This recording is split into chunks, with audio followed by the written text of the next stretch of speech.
魏无羡抓住蓝忘机的手，过了好一会儿才在蓝忘机的手背写道：“蓝湛，我听不见你说话了，你要是想对我说什么的时候就写给我。”他写得缓慢又清楚，似乎是早有预料，坦然地接受了。明明是写在手背上面的，但是蓝忘机感觉一下一下写在他的心上一样。魏无羡笑了一声，有一种凄凉的美。他又写道：“你刚刚是不是对我说什么啦？”蓝忘机几乎不敢看魏无羡，他看他的魏婴身体变得越来越差，失去了听觉，失去了视觉，但是他却无能为力。他在魏无羡的手上写道：“不可在窗台吹冷风。”魏无羡笑了一声，说道：“原来是这个呀，我知道了，下次不会了。”蓝忘机又在魏无羡的手上写：“回床上躺着。”魏无羡摇了摇头，说道：“我想坐一会，总不能一天天都躺着吧。”蓝忘机写道：“好，我陪着你。”魏无羡这些倒是没有说什么，静静地在窗台上靠了一会儿，忽然开口问道：“为什么对我这么好？”蓝忘机手指一顿。魏无羡眨了一下眼睛，他看不见，所以不知道蓝湛现在在哪里，但是他的眼睛却看向了窗外，继续问道：“为什么对我这么好？射日之争结束后，为什么要带我回蓝家？”蓝忘机忽然不知道该怎么说，魏婴现在的情况不允许他说，他害怕他会逃。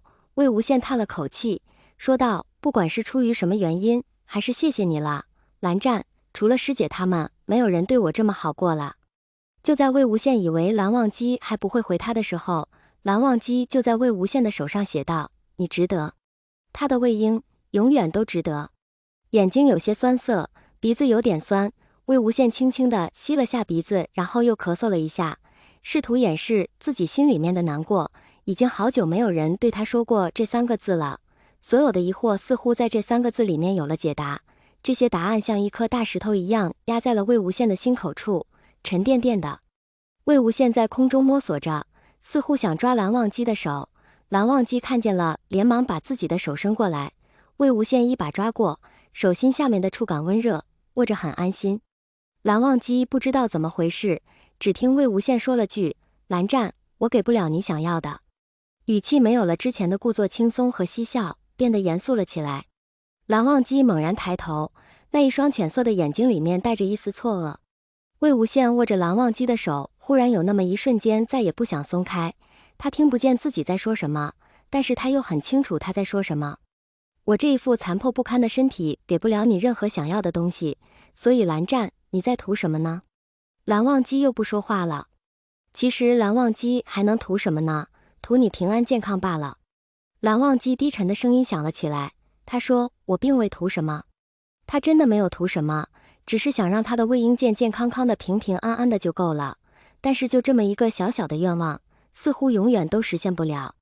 魏无羡哦了一声，道：“这样啊。”蓝忘机的眼睛有点发红，但是因为魏无羡看不见，自然不知道。他说：“你平安健康就好。”魏无羡一听，嘴角的笑容慢慢的消失不见，眼睛里面似乎闪过一丝无奈。他说：“蓝湛，我累了，想睡觉了。”蓝忘机一听就拉着魏无羡从窗台走到了榻上，看着魏无羡躺在床上的时候，然后再细心的替魏无羡掖好了被角。等魏无羡真的熟睡过去之后，蓝忘机他起身坐到了桌子边上，然后拿出忘机琴缓慢的弹了起来。白皙细长的手指在纤细的琴弦上面舞动，好像是一个动人的画面，但是忽然声音戛然而止。蓝忘机停下了琴音，他忽然才想起来，他的魏婴已经听不见了，无论他弹什么曲子，无论他说什么，魏婴都听不见了。浅色的眼睛里面闪过一丝苦意，但是更多的是无可奈何。什么？你说魏公子已经失明了？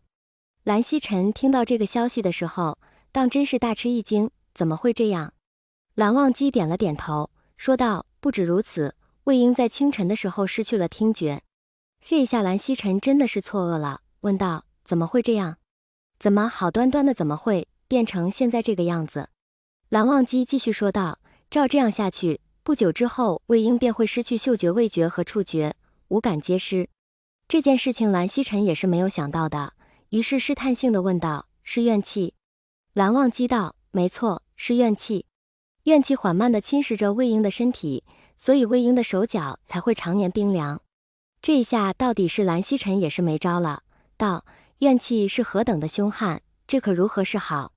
其实按理说，怨气也不是没有办法压制住，或者是彻底的根治，但是前提情况下是有金丹。但是蓝忘机多次和魏婴输送灵力的时候，发现不管他输送多少的灵力到魏婴身上，全部都是石沉大海一般，全部都消失不见了。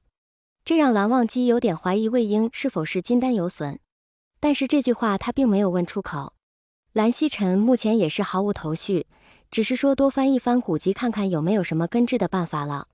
蓝忘机回到静室的时候，魏无羡一人还在睡，面容沉静，除了脸色有些病态的苍白之外，似乎和平常人没有什么区别，睡得难得的安稳。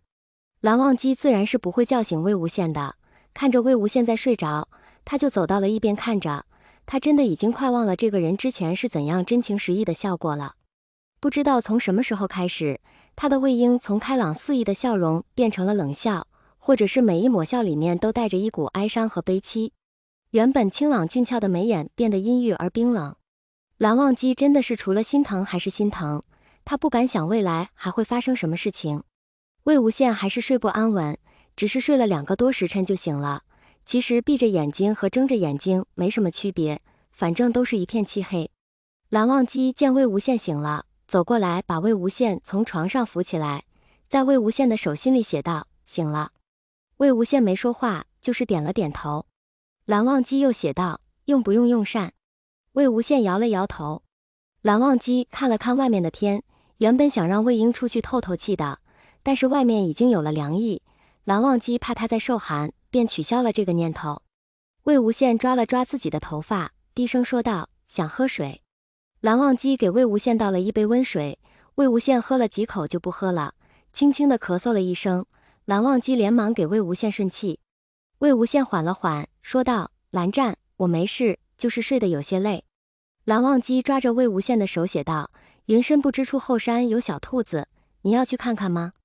魏无羡摇了摇头，说道：“我就不去了吧，别把我这一身病气带给那些小动物。”蓝忘机抿了抿唇，又在魏无羡的手上写：“是年少时你在云深不知处求学的时候送了2只，现在已经有很多只了。”魏无羡一听倒是有些惊讶地挑了挑眉，道：“你一直在养着？”